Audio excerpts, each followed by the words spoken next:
Good evening! Hi, I'm Verna. I'm Daniel. And welcome to Bonfire Night. Sumuli, welcome po namin lahat ng mga pastor, mga primary leaders, mga disciples, and sa lahat po ng first time dito, welcome sa Bonfire Night. So, welcome din po natin yung mga ka-Bonfire Night natin na nanonood sa ibang bansa. So, sa ating pagsisimula po, sama-sama nating panoorin ang Bonfire Things to Remember.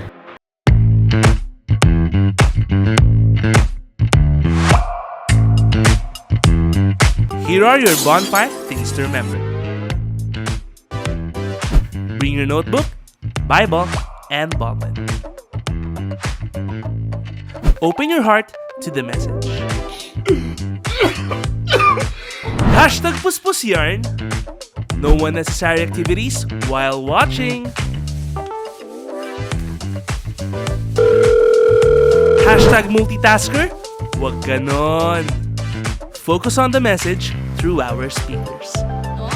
Kasi kung makikita natin, ang gaganda ng promise. Ang gaganda ng Hashtag promise. focus ka lang. Invite and tag your friends. Be a blessing. Hashtag friendship goals. Engage by sharing your thoughts and leave comments below. Respond to the message and take action. Oh, huwag kalimutan mga ka-bonfire ha. Paalam!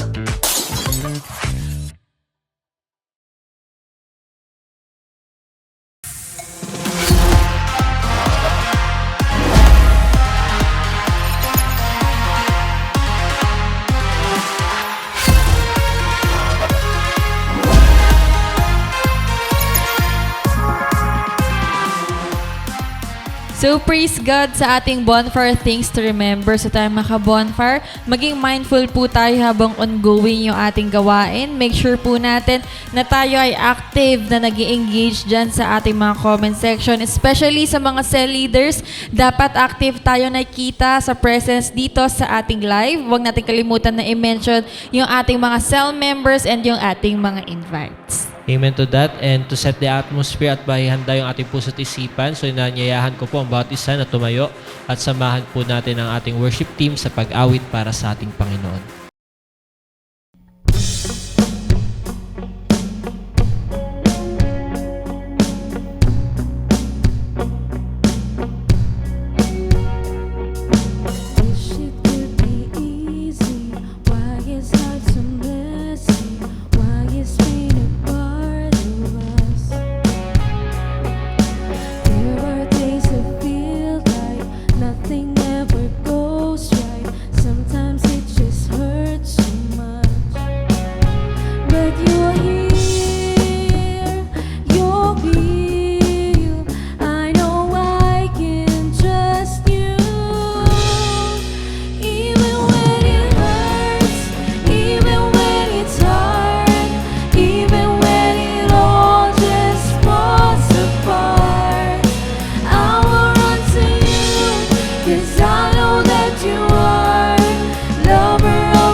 You are love.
praise and glory to God sa papuring awit na inahatid po sa atin ng ating CGS Philippines worship team. So nawa po yung bawat isa sa atin na ihanda yung puso't isipan and yung worship song na napakinggan natin na tulungan tayo to prepare sa mensahe na matatanggap po natin ngayong gabi. I encourage yung bawat isa sa ilang minuto na ito, focus po tayo, huwag tayo pa-distract. So i-set aside muna natin yung mga yung mga bagay na nakaka-distract sa atin, mga other apps sa gadgets natin.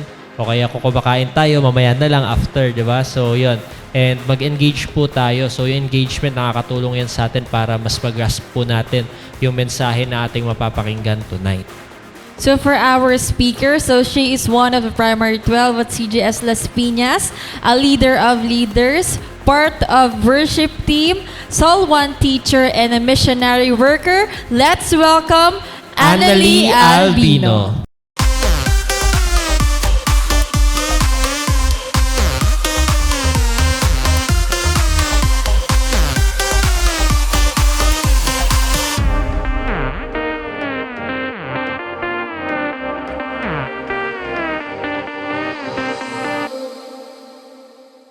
So mapagpalang gabi po sa lahat.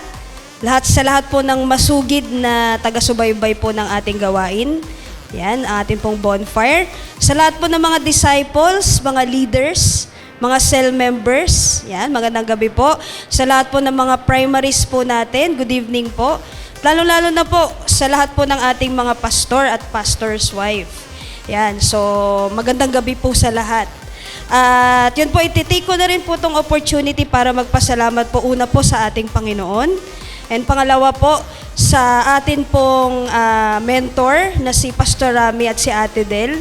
Salamat po muli sa privilege po na ibinigay niyo po sa akin at pagtitiwala po na mag-share ng mensahe ngayong gabi. Yan. So sige po, bago po ang lahat, tayo po muna ay manalangin. Samahan niyo po ako.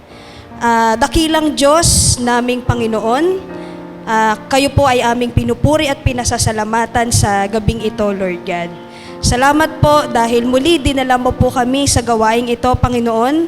Alam po namin, Lord God, na hindi po ito nagkataon lang, hindi po ito aksidente, Panginoon. Na talagang inalaw mo, Lord God, o niloob mo na marinig namin o makapakinig kami ng mensahe ngayong gabi, Lord God. I pray na samahan niyo po kami, Panginoon, sa gawaing ito. Nawa po ang kapangyarihan ng iyong banal na Espiritu, Panginoon, ay kumilos, Lord God, sa lahat po ng mga nanunood o nakikinig po sa gabing ito, Panginoon. Gamitin niyo po akong instrumento, Lord God, para po maipahayag ko ano man po yung nais ninyo dito sa mensahe na ibinigay niyo po sa akin, Panginoon. Holy Spirit, speak through me. Natunay nga, ikaw ang siyang may taas, ikaw ang siyang maparangalan, Panginoon, sa gawaing ito. Muli po, maraming salamat po. Ito po ang aming samot dalangin. In Jesus' name I pray. Amen. Yan. So, isa po sa karakter sa Biblia, ang bibigyan po natin ng focus ngayong gabi.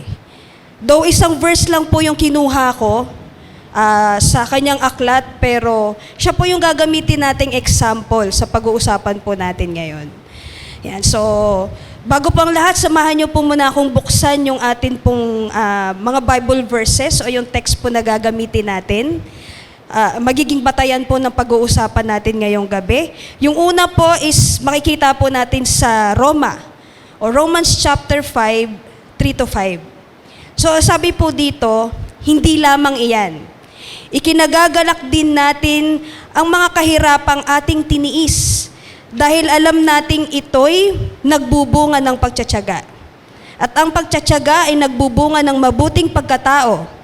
At ang mabuting pagkatao ay nagbubunga ng pag-asa. At hindi tayo binibigo ng pag-asang ito, sapagkat ang pag-ibig ng Diyos ay ibinuhos na sa ating mga puso sa pamamagitan ng Espiritu Santo na ipinagkaloob sa atin. And then another verse po, sa Job 33 verse 19, ang sabi po doon, pinadadalhan niya ang tao ng iba't ibang sakit upang sa pamamagitan ng kirot, ang tao'y maituwid. Yan. So, minsan po ba, dumadating sa punto ng buhay natin na nagtanong tayo kay Lord, bilang disciple, bilang leader, o bilang tao, bakit hinayaan ng Lord na maranasan ko ang sakit na ito o yung masakit na pangyayaring ito o sitwasyon na to sa buhay ko. It's either physical pain, emotional pain, spiritual pain, o anumang uri ng pain. Diba? So, paki-comment nga po dyan sa ating comment section. Ano po ba yung dumating sa punto ng buhay po ninyo na naranasan nyo po na masaktan? Diba? Or ano po yung iba't ibang naranasan ninyong pain as a leader, as a disciple, o bilang tao? Yan. So, sige po, comment lang po kayo dyan. Yan. Pain and suffering is a part of being Christ's disciple or being follower of Christ.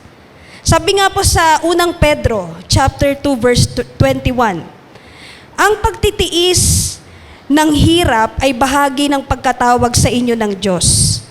Sapagkat nang si Kristo ay magtiis para sa inyo, binigyan niya kayo ng isang halimbawang dapat tularan. Diba? So, malinaw po na sinabi dito sa verse na to, na ang pagtitiis ng hirap is talagang part ng pagkatawag po sa atin ng ating Panginoon. Kaya po, ang tema po, or ang paksa na pag-uusapan po natin ngayong gabi is the blessing of pain. Yan, the blessing of pain. Diba? Parang kung titignan po natin yung word pain, di ba po, negative. Yan. Pero makikita po natin dito na ang pain pala, hindi lang talaga siya nagdudulot sa atin ng sakit sa damdamin. Diba? Meron pala siyang pagpapalang hatid sa buhay po natin. Yan. So, in Job's life, halos lahat ng pain dinanas niya. Pain of losses. Lahat ng ari-arian niya nawala. Kahit mga anak niya nawala po. Ba? Pain of rejection and abandonment. Yung kanyang asawa, iniwan siya. Yung kanyang mga relatives, tinarikulan siya. Ba? Nireject siya. Pain of disease. Iba, nagkaroon siya ng bukol at sugat sa buong katawan. Imagine kung gaano po kahirap ng sabay-sabay niyang naranasan yung lahat ng yon. Siguro po kung sa akin nangyari yon, nabaliw na po siguro ako. Diba? Yan. Sakit pa nga lang ng ipin ng ulo, ng likod, ng tuhod. Diba? Minsan di na natin alam kung anong gagawin natin kung makapagreklamo tayo. Diba? Tsaka yun, to the point na minsan, dahil doon sa mga nararamdaman natin, pati yung paglilingkod natin sa Lord, umaayaw na tayo. Pero si Job, nalagpasan niya lahat yon. Though dumating sa punto ng buhay niya, he questioned God. Nagreklamo din siya kay Lord. Pero kung mababasa po natin yung book ng buhay niya, yung book of Job po, masasabi natin na hindi naman niya deserve yun But Job handled it well. His initial reaction is valid. Kasi nga naman, grabe talaga yung pinagdaanan niya. Pero hindi siya bumitiw sa faith niya sa Lord. Sa ating mga leader and disciples, our perspective of pain dapat iba sa perspective ng unbeliever and ng mga believer lang ni Jesus Christ. Dapat bilang leader and disciple, meron tayong high view of God at sa kanyang mga panukala sa buhay natin. Dapat iba yung perspective din natin about pain or suffering. Why? Because pain produces something needed. Merong ilalantad o ilalabas ang Lord sa lahat po ng paghihirap na dadanasin natin o dinadanas na natin na kailangan nating danasin bilang lingkod ng Diyos. Ba? Merong pain na inaalaw ang Lord na mangyari to test us if we still trust Him. He allowed it to give us a lesson. He allowed it because He want to produce something we needed to give a clear vision of our purpose in life. Kahit saan man po sa dalawang yon, they are both produce something needed in our life. Diba? So bakit nga ba nasabi ng isang pagpapala ang pagdurusa or pain? Ano nga ba ang magagawa nito sa buhay natin? Yeah, so yung first point po natin is, pain produces perseverance. So perseverance, sabi po sa dictionary, persistent in doing something despite of difficulty or delay. Ayan. Or delay in achieving success. So sa Tagalog po, ang perseverance is pagtsatsaga. Diba? So, ang nagagawa ng pagdurusa ay tinuturuan tayo nitong maging matyaga. So as a leader or as a disciple or even follower of Jesus Christ, perseverance is required. Why? Kapag hindi tayo matyaga, hindi tayo pagkakatiwalaan ng Lord ng multitudes. Si Jesus nga naging matyaga sa atin eh. Si Lord naging matyaga sa atin. Kasi kung hindi, lahat tayong tao dito sa mundo, lipol na. Buti na lang, matyaga si Lord. In leading people, we encounter different pains. Pain of abandonment, pain of rejection, pain of rebellion, pain of ungratefulness, pain of disobedience. Di ba po? So, meron pa po ba akong ibang pain na hindi nasabi? So, pwede nyo po diyang i-comment sa ating comment section po. Bilang leader, diba? Or bilang disciple, ano yung mga naranasan ninyong pain sa pagwiwin or paglilid ng tao? Diba? So, yun. And sometimes, dumadating din po sa point na we question ourselves. Diba? As a leader or as a disciple. Diba? Ano yung pagkukulang ko? Ano yung mali sa akin? Diba? And sometimes, we break down. Kasi nga, talagang nag-effort tayo sa taong yon, madala lang natin sila kay Lord, di ba po? Pero after nating maranasan yung pain na yon, na inaidulot sa atin, nung mga taong yon, mas lalo tayong tumatatag. Mas lalo tayong natututo. Diba? Nare-realize natin o natututunan natin na sa susunod, hindi na ako dapat masyadong loose bilang leader. Sa susunod, hindi na dapat ako masyadong mahigpit bilang leader. Sa susunod, mas magiging matyaga na ako as a leader. Diba? Sa susunod, mas ready na akong magtiis. Diba po? Yan. So, natututo tayo doon sa mga nagiging experience natin na dulot ng pain.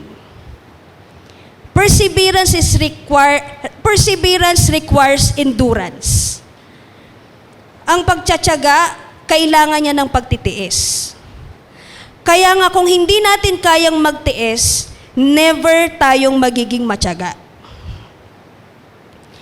Si Job, nakita natin yung pagtitiis niya. Sa naging kalagayan ng buhay niya, pero hindi niya binitiwan yung faith niya.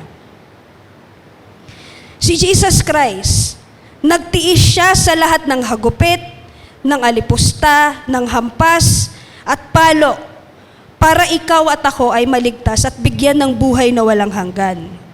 Si Paul, ang dami din niyang tiniis sa paglilingkod sa Panginoon. Nauhaw, nagutom, nabilanggo, na-persecute, natuklaw ng ahas, diba? Ano pa? Diba? Pero hindi siya nagpatinag sa kanyang paglilingkod sa Panginoon. Diba? Ilan lang po yan sa mga karakter sa Bible na nakita natin, naranasan nila yung suffering. Diba? Naranasan nila yung suffering sa paglilingkod sa Panginoon. Why? Because they know that serving God is not easy. It is not bed of roses, but a life that full of obstacle and testing. When we walk through darkest point in our life, that is the time we learn to know God more deeply. And it is also teaches us to strengthen our faith. Napapatunayan sa atin na sa gitna ng pain, kung gaano katapat at kung gaano katotoo ang mga pangako ng Panginoon. Diba? Sabi nga po doon sa text natin, diba? Sa Romans 5:3, sabi po doon, hindi lamang iyan, ikinagagalak din natin ang mga kahirapang ating tiniis dahil alam nating ito'y nagbubunga ng pagtsatsaga. Ang kahirapang ating tinitiis o tiniis ay magbubunga ng pagtsatsaga.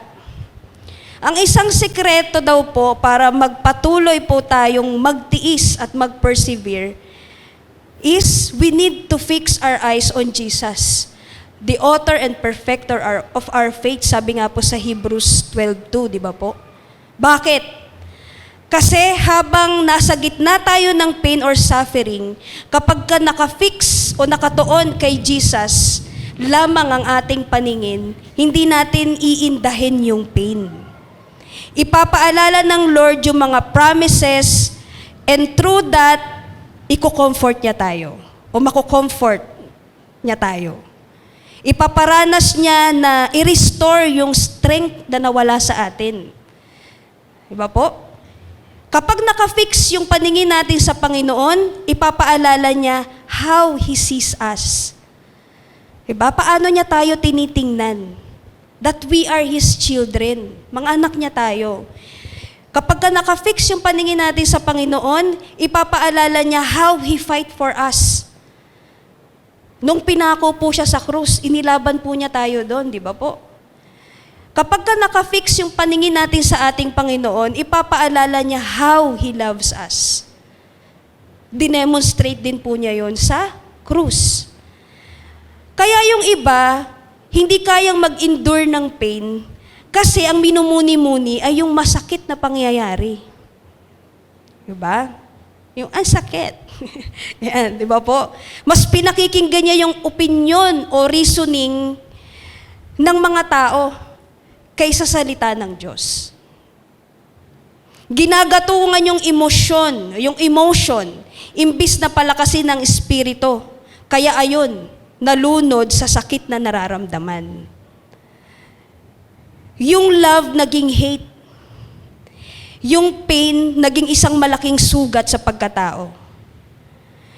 But if we fix our eyes on Jesus all the time, in all the time of our life, any pain will produce perseverance. Perseverance is a virtue. Because perseverance is finishing what we started.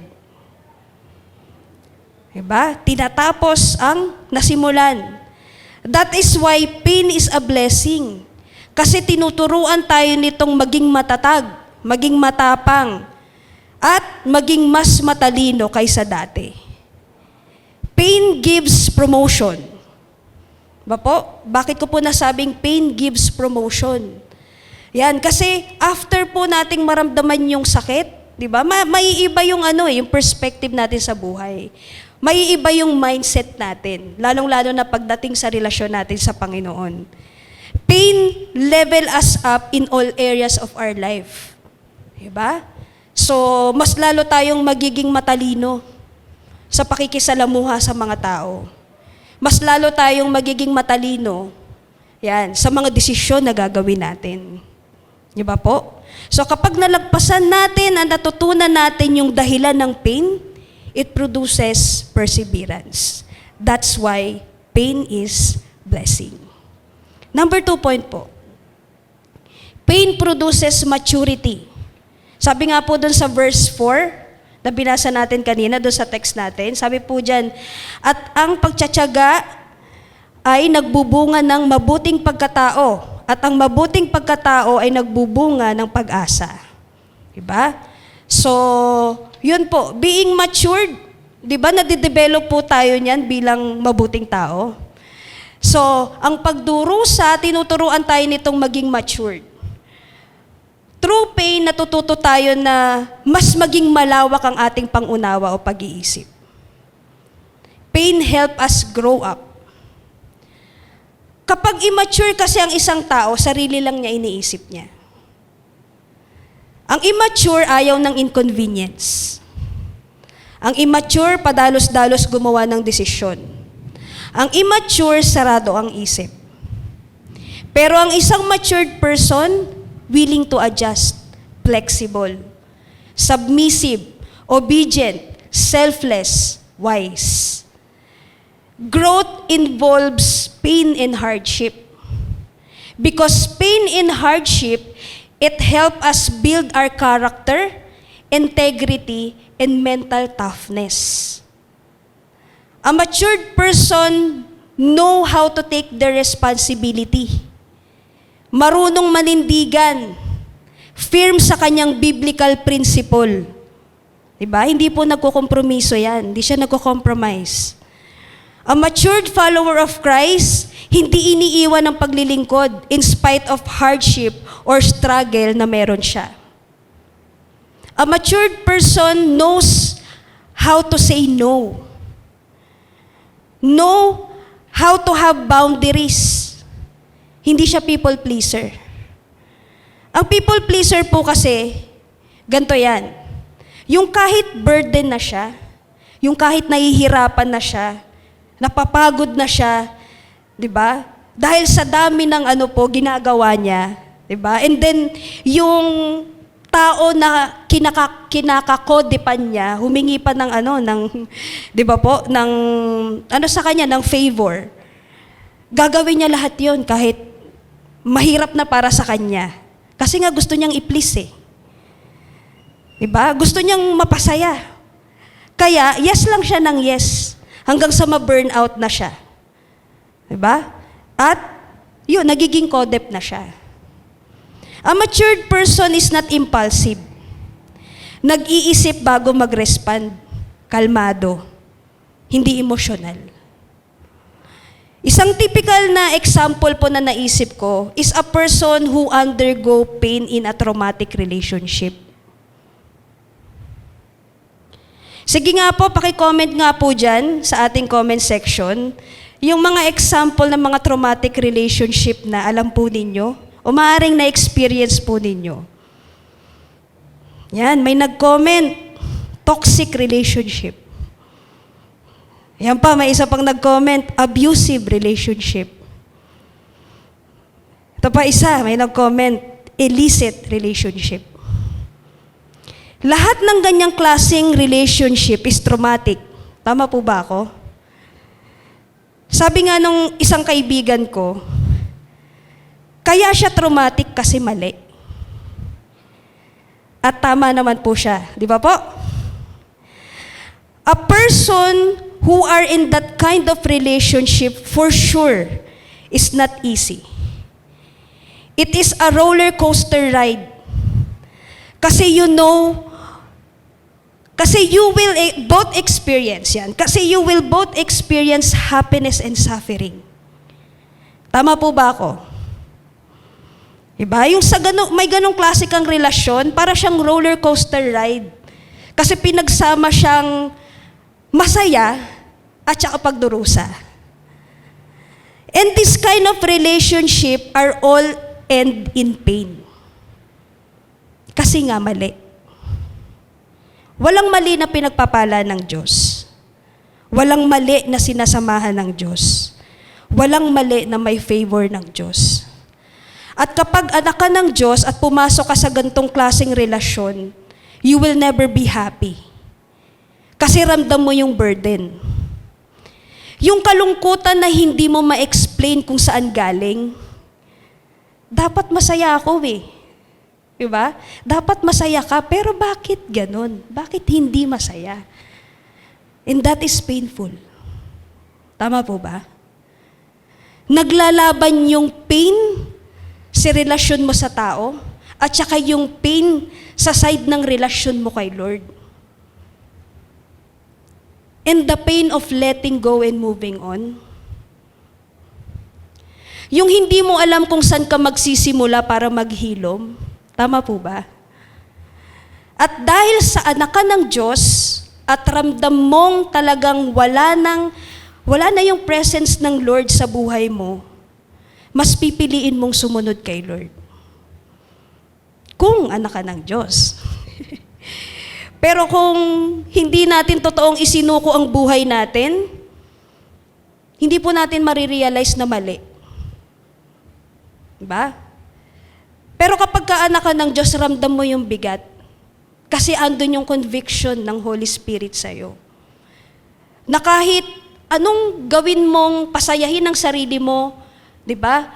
Magpakalunod ka sa ministry, gawin mo lahat ng ministry, pero hindi mo ramdam yung joy. Kasi nandun ka sa ganong klaseng sitwasyon o relasyon. Kapag hindi po natin ramdam yun, may question ng pagiging anak natin ng Diyos. Diba po? Pero yun kapag totoong anak ka ng Diyos, ramdam mo hindi mo kasama yung presence ng Lord. Ang bigat. Kahit nagawa mo yung dapat mong gawin, pero ang bigat ng pakiramdam. Hindi mo naramdam yung joy. Diba? Pero yun, after mong ma-realize, after mong maramdaman, diba, na parang hindi ka na nagiging masaya sa ginagawa mo para kay Lord at burden na burden ka. Ayan, after being lost, makikita mo unti-unti kang nababago. Diba? Yung na-realize mo na, Lord, hindi ko na kaya to. Diba? Gusto ko na pong i-let go, gusto ko nang mag-move on, tulungan mo ko. Diba? So yun, after ma-lost ka dahil nga dun sa naging sitwasyon mo, makikita mo, kikilos ang Lord talaga Diba? Makikita mo unti-unti, nababago ka. You become more wiser and more powerful. Nabago din yung perspective mo about relationship. Na dapat pala si Lord ang unang mahalin. At hayaan si Lord ang magbigay ng tamang tao sa buhay mo. Mas lalo kang tumitibay at tumatatag. Mas lalo kang nag-grow. Mas lalo kang napapalapit kay Lord. Na-realize mo o natuklasan mo na marupok ka pa din pala. Na masyado kang naging kampante at tiwala sa sarili mo na akala mo matatag ka na pero hindi pala. At dahil madami kang natutunan at natuklasan sa sarili mo, yung mga pinagdaanan mo na naging dahilan para lalo kang mag-matured bilang isang tao at bilang isang lingkod ng Diyos. Nakita mo unti-unti, God restores everything about you. Yung nawala mong passion, yung nawala mong focus, yung nawala mong love kay Lord, kasi nga napunta na dun sa tao. Diba? So, binabalik unti-unti yun, o binalik uli sa'yo ng Lord. Parang yung nangyaring restoration sa buhay ni Job. Diba po? So, tingnan natin yung sinabi sa Job chapter 42, verse 10 to 13. Ang sabi po doon, ang kabuhayan ni Job ay binalik ni Yahweh sa dati. Nung ipinanalangin nito ang tatlong kaibigan at dinoble pa ni Yahweh ang kayamanan ni Job. Lahat ng kapatid nito, mga kamag-anak at kakilala ay dumalaw sa kanya at nagsalo-salo sila. Bawat isa'y nakiramay sa nangyari sa kanya at nagbigay ng salapi at singsing na ginto. Ang mga huling araw ni Job ay higit na pinagpala ni Yahweh. Binigyan niya ito ng 14,000 tupa, 6,000 kamelyo, 2,000 baka, at 1,000 inahing asno. Diba? Libo, hindi lang isa, 2, 3, diba? Grabe si Lord. Nagkaroon pa si Job ng 7 anak na lalaki at 3 anak na babae. Diba? So, ganun kagrabe mag-restore ang Lord after the pain. Diba? So, God restores Job's fortune twice as much as he had before. God restores his relationship with his friends and relatives. At God restores his family. Binigyan siya ng bagong pamilya ng Lord. And he lived happily ever after. Literal. Diba po? Hindi siya fairy tale. Diba? So yun po. Sabi nga po sa 1 Peter, unang Pedro 5:10, pagkatapos ninyong magtiis sa loob ng maikling panahon, ang Diyos na siyang pinanggagalingan ng lahat ng pagpapala ay siyang magbibigay sa iyo ng kaganapan, katatagan at lakas ng loob at isang pundasyon na di matitinag. Siya ang tumawag sa inyo upang makibahagi kayo sa kanyang walang hanggang kalwalhatian kasama ni Kristo. May pagtitiis, Pero sabi nga po, maikling panahon lang. Tayo ay pagpapalain, magbibigay ang Diyos ng kaganapan, katatagan at lakas ng loob at pundasyong hindi matitinag. Diba po? So yun, that's why, again,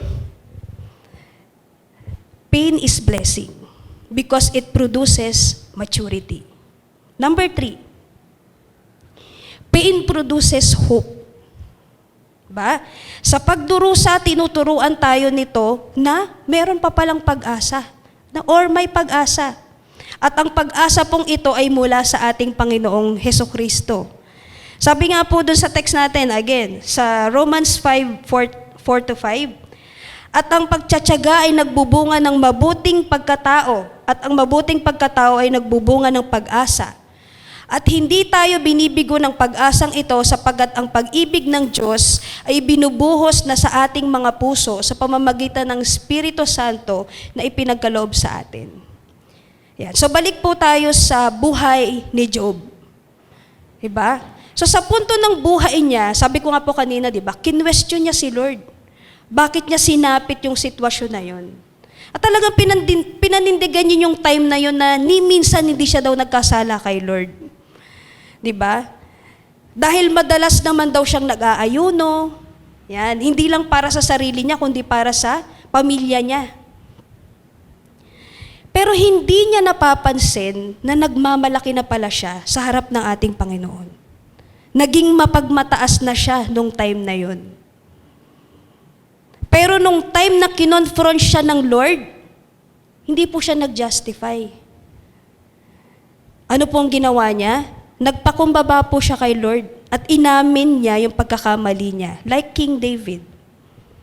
Nagsisi si Job dahil sa attitude na pinakita niya kay Lord. And at that moment mismo, ang panalangin lang niya ang tinanggap ni Yahweh. Diba? So meron sa ating mga tao na kapag hindi nangyari yung bagay na inaasahan natin, diba? Kahit pa pinag-pray natin yan, yung gusto nating bagay na yan, imbis na tanggapin yung tugon ng Lord, nagtatampo tayo. Diba? Nagagalit tayo kay Lord. Nakakalimutan or hindi alam ng tao na tayong mga tao, tagapagplano lang tayo. Pero si Lord pa din ang tagatupad, sabi nga sa Proverbs 16:9. Now, why pain produces hope? Dahil sa pagdurusa o mga mahirap na sitwasyon natin, tanging ang Diyos lamang ang tunay na makakapagbigay sa atin ng tamang tugon. Na kahit anong gawin natin, walang nagiging magandang resulta. Pero kapag kay Lord natin ipinaubaya lahat, yung pain, yung suffering na dinadanas natin, nung time na yon o maaaring ngayon, makikita natin nagiging maayos ang lahat. Unti-unti yung pain na iibsan. Yung sugat, unti-unting naghihilom. Minsan talaga yun, inaalaw ng Lord na dumating tayo sa point na nauubos na tayo. As in, wala na tayong mapaghuhugutan ng lakas at solusyon. Ang tanging option na lang ay siya. Na doon natin marirealize, si Lord lang pala yung kailangan natin. Na nasa Kanya pala yung pag-asa na hinahanap natin. Pain produces hope kasi doon na ipapakita ng Lord na walang ibang tunay na nagmamahal sa atin kundi siya lang. Walang ibang totoong mabuti kundi siya lang. Pain produces hope dahil ito yung pagkakataon na ipakita ng Lord kung anong kaya niyang gawin. At kung ano ba talaga, di ba? Kung ano ba talaga ang magiging respond natin. Susunod ba tayo? Patuloy pa rin ba tayo magpapasakop sa Kanya sa kabila nung nararanasan nating sitwasyon? O sa kabila nung pain na nararamdaman natin? Magpapatuloy ka pa rin ba na magtiwala sa Kanya kahit mahirap na yung sitwasyon? Diba? For example, yung pain na inabandon tayo ng inalagaan natin. Diba po? Di ba po sa ating mga leader, masakit po yun? Diba? Sabi nga mas masakit pa siya sa breakup. Kasi nag-effort ka, binigay mo yung oras mo, yung lakas mo, diba? Shinare mo lahat, pinasa mo lahat ng bagay na meron ka, lahat ng natutunan mo. And even your finances or our resources. Pero ang ending, hindi pala siya kasama doon sa binubuo mong 12. Akala mo siya na, pero hindi pala. Diba? Pero dahil ang pag-asa natin ay nasa Panginoon, syempre, initial reaction, diba? Lahat naman po tayo, meron talagang initial reaction. Diba? Dahil sa nasaktan tayo, sasama yung loob natin. Diba? And yun, sabi nga, sometimes we even question ourselves. Hindi pa ba ako sapat? Or hindi pa ba sapat yung ginawa ko para sa Kanya?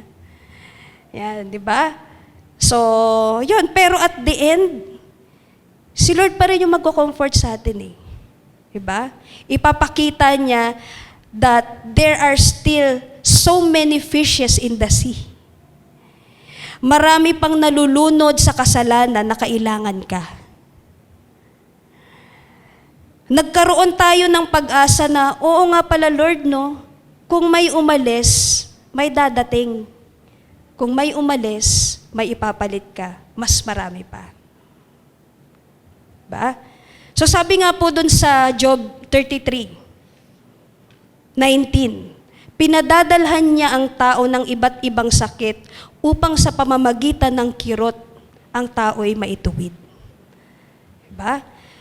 So minsan, kailangan talaga tayong turuan in a hard way. Kasi hindi tayo magtatanda kapag hindi in a hard way. Diba? So yun po. So dahil dun sa pain na naranasan natin, yan, maaaring yun nga, na-abandon na tayo, di ba? Mas magiging masipag na tayo ngayon. Mas magiging strategic na tayo ngayon kaysa dati. At dahil doon lumalaki yung pag-asa natin na mas madaming tao ang mababago ang buhay dahil sa'yo, dahil sa atin. Kaya, that's why pain is a blessing. Because it produces hope.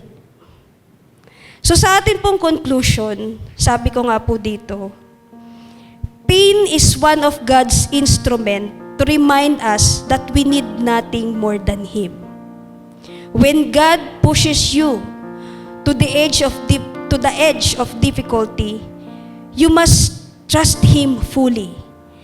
Because two things can happen. Either He'll catch you when you fall or teach you how to fly.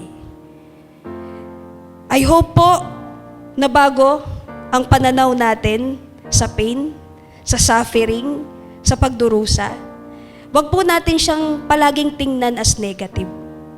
Kasi yung mga pain na nararamdaman natin, palaging meron niyang lesson, palaging meron niyang reason.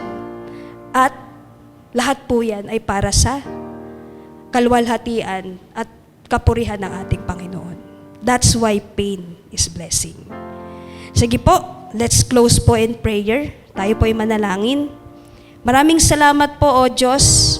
Salamat po sa narinig naming mensahe, Panginoon. Patawarin niyo po kami, Lord God, kung may mga pagkakataon sa buhay namin, Lord God, na kapag nakakaranas kami ng difficulties, ng hardship, ng pagdurusa or ng pain, Panginoon, hindi namin nakikita yung kabilang view. Kasi mas ini-internalize namin yung sakit na nararamdaman namin. And bilang tao, Panginoon, yun din po talaga yung initial reaction namin. Pero salamat, Lord, dahil palagi mo kami binabalik sa tama. I pray, Lord God, simula sa gabing ito, maiba ang pagtingin namin sa lahat ng pain, ng difficulties, ng hardship na dadanasin pa namin bilang lingkod mo. At tingnan namin ito, Panginoon, bilang isang pagpapala na maaaring magamit namin, Panginoon, para po mas lalo kaming maging epektibong leader, epektibong disciple, epektibong tagapaglingkod mo. Muli po Lord, maraming salamat po. Pagpalain niyo po lahat ng mga kapatid ko, Panginoon, na nanunood ngayon, O Diyos. Ito po ang aming samot dalangin sa pangalan ng Ama, ng Anak at ng Espiritu Santo. Amen. Maraming salamat po. God bless po sa ating lahat.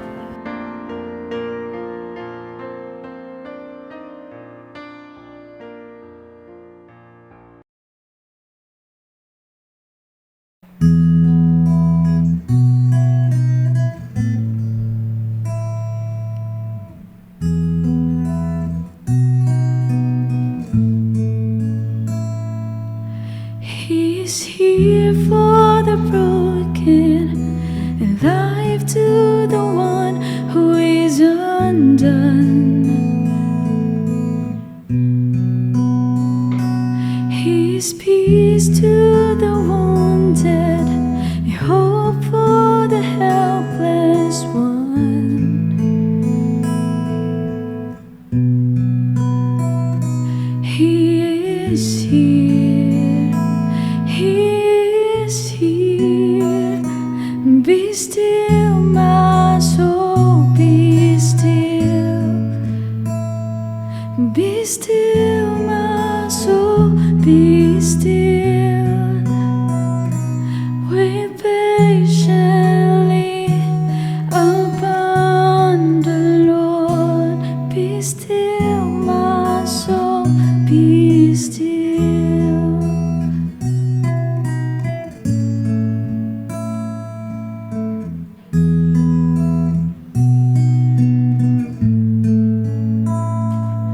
When the waves rise against me and the wind tries to draw me away, I will stand on the mountain, safe in your arms. I will sing, I will sing. So be still, my soul, be still. Be still, my soul, be still. Wait patiently upon the Lord.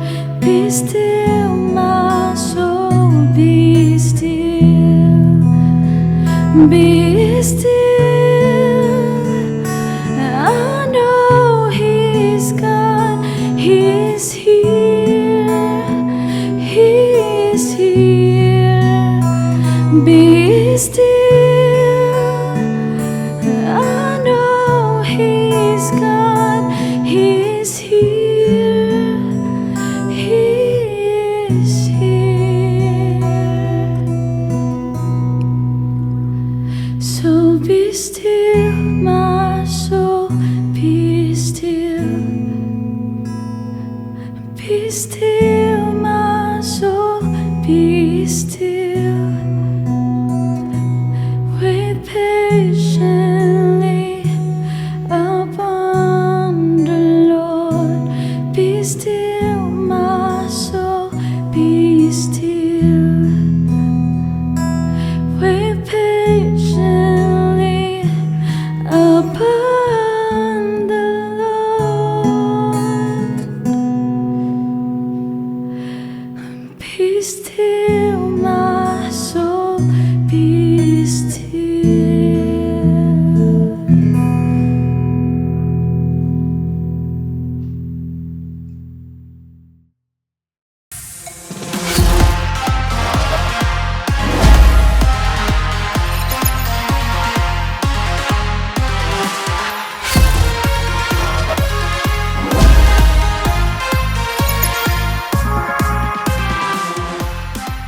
So maraming salamat po Ate Ana sa mensahe na inyong inihatid. So tunay nga no na may nakuha na naman tayo, may natutunan naman tayo ngayong gabi. And I encourage you about isa't kung ano man yung nakuha natin, natutunan natin ngayong gabi, ni-reveal sa atin ng Lord. Huwag natin yan itago lang, no? I-spread natin yan in our social media accounts using This hashtags.